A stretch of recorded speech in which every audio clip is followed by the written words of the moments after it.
DHALIA hits the streets. Tommy is going to have to keep his head on the swivel when it comes to Claudia, and Jenard ain't through with Tommy yet. What's good, y'all? She consists Erica Main coming to you right here on Erica Main TV with another Power Book 4 Force video. In this video, we're going to talk about episode 7, give the full breakdown of all that went down, and also talk about what we can expect moving forward. Episode 7 was a very interesting episode as we saw DHALIA hit the streets and then Tommy push to get another version of it that was more affordable, available, so that they can start to push that as well. So not only would they have the elites, but they'll be able to own the streets. So without further ado, let's just go ahead and jump on into it. Let me just go ahead and start this off by saying I am glad I'm not a drug dealer, especially not a drug dealer for the high-end drug DHALIA. If I gotta bring my ass out here to this club and kiss all these random people just to get them hooked on this drug, it ain't for me. Do y'all not know what mono is? Hepatitis? Y'all out here just kissing random people? I mean, that's like the least important thing of the whole entire episode, but I just had to say it, y'all. This episode was very interesting to me. While it wasn't super action-packed, I felt like it was kind of action-packed just watching so many exchanges between different characters. I want to first start off by talking about Tommy, as he's going really hard to establish his drug organization in Chicago, and luckily he has Claudia that has brought DHALIA to him, because as we saw last episode, the terrible threesome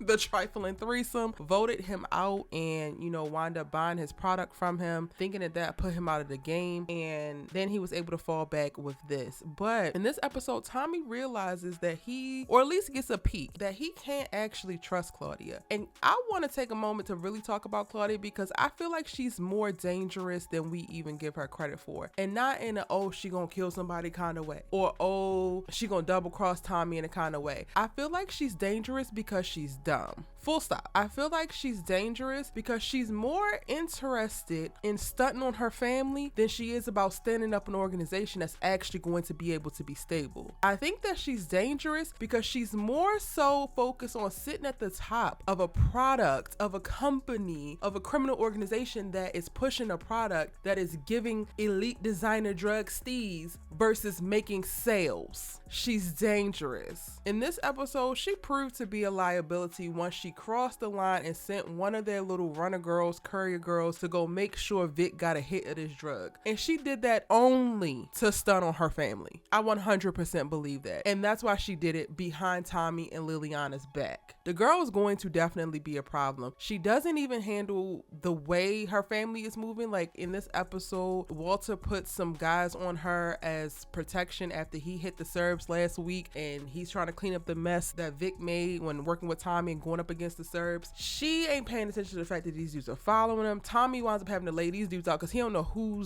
these people are, what's what. So yeah, it is what it is. I hope you enjoy burying them bodies by yourself this time, sis. Like, I was literally just watching Claudia throughout this episode thinking like, I need this girl to catch a bullet because I'm over her. I'm over her and she's dangerous. She's going to literally be the leak that busts the pipe of all of Tommy's organization. His whole entire pipeline that he's standing up is going to crumble if he continues to partner with Claudia. She is 100% a liability, and it's definitely a problem. Y'all let me know what y'all think about Claudia in the comment section down below. Tommy's big focus in this episode is not only getting DHALIA to hit the street so people can start to get a taste, but to start to build the infrastructure and set up a way, or push the doctor to set up a way to create a more affordable version of DHALIA so that they can actually compete with coke and heroin in the streets. Because what good is a drug that's better than any other drug if the people who are doing most of the drugs can't afford it? I mean, that's basic econ. I really like seeing Tommy navigating this episode. While he did need Liliana to pull him back off the ledge because he was pushing very hard, I'm curious why he felt the need to lead with force when it comes to the doctor, because by the end of the episode she actually winds up cracking the code. They spend the entire episode,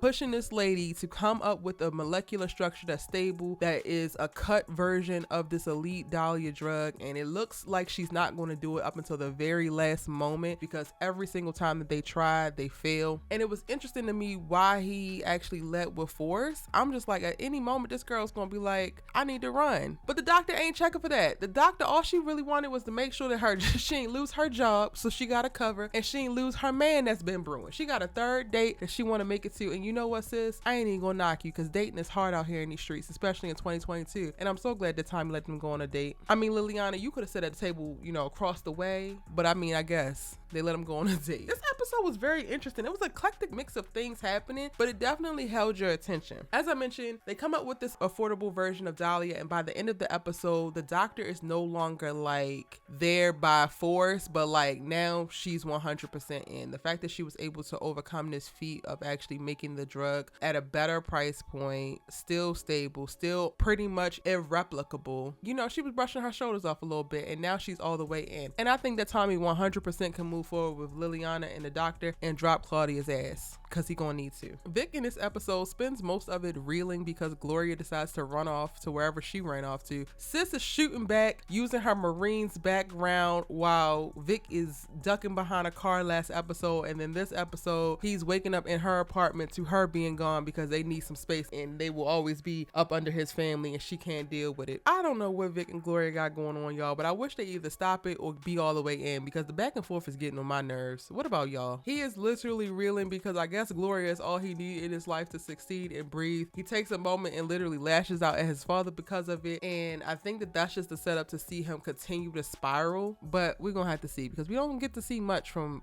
Vic in this episode. Now Walter also is laying low and keeping things close to the chest as we see him looking at a lung cancer brochure, so we know that his prognosis is progressing. But something tells me, y'all, that we are not actually going to wind up losing Walter. He might get very close to the edge, but I don't think that he's going to die anytime soon. So I'm not really worried about all of the coughing and the falling out and all the things that he has going on, because I really believe that this character is going to be around for a while. Power Book 4 Forest has already been greenlit for season 2, and I definitely think that we're going to see Walter Flynn in it. Over on the other side of town, on the CBI side of things, there's a new face in the barbershop, Mr. Blackson, played by the Shaw alumni Barton Fitzpatrick, and this is a person who has been teased to join this show for a while now. I was kind of surprised at the small role that he played. He was with Jenard for the most part. He kind of feels like a replacement for Elijah. He's going to definitely be with the shits, and he's going to support Jenard and his bull, while he does have a moment of checking the little homie who tries to pull, or he does pull a gun out on D-Mac as they have some type of confrontation outside the club. But for the most part, he seems like he's on Jenard's side of things in reference to how things are different, moving in a new way, and not really feeling dominant in some of his old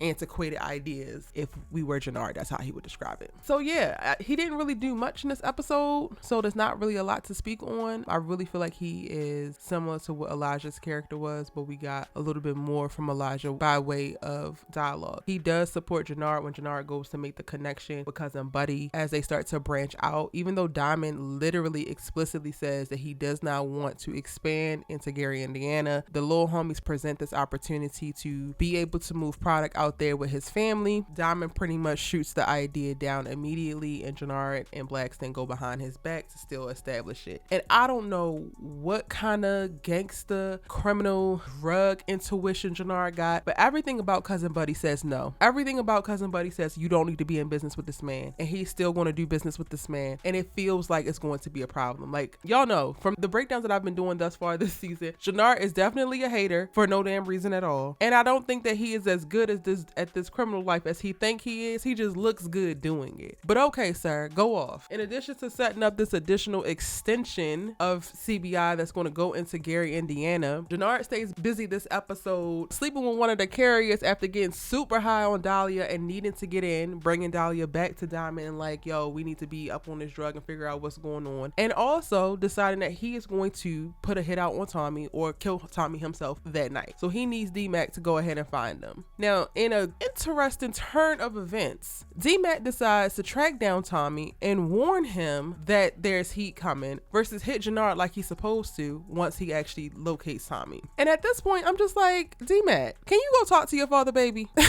Can you go talk to your father or ask your Uncle Tommy a question or two? Do something, because this little hiding in the shadows, shooting up your father club every other day, and then making sure that your homies don't kill your father or rob your father, but you want to just bust out all the windows and make him feel real mad and cost him more money, and then follow your uncle, but then not really follow your uncle, and then warn your uncle because you don't want him to get hurt either. Like, which one is it? Do you want to be a menace or do you want to be a son? Because I'm gonna need you to pick. At this point, I'm tired of your back and forth. I appreciate it, but I'm tired of it. In this episode, I think we get to see the start of what is the break between DMAT and CBI, because he has the conflict with his little homie. I don't know his little homie name. I feel like his homie is a little non-factor, but he has that conflict with him feeling like he got left out from the club. Sir, what is actually going on? But this is good because hopefully, like I said, hopefully it's going to push him to go and talk to his father. It's going to push him maybe to go and work for Tommy, push him somewhere else than where he at, because he's literally running amok, wanting to kill people for $10,000 and busting out his father's club windows every other day. Like, he needs something else to do. He needs to have a little bit more purpose in his life. In this episode, y'all, we also find out a little bit more about Adrian, and while I'm not happy that she is now tasked with doing an expose on Diamond and this could potentially send him back to prison, I am excited that she not a fed, y'all, because I was just like, God dang, why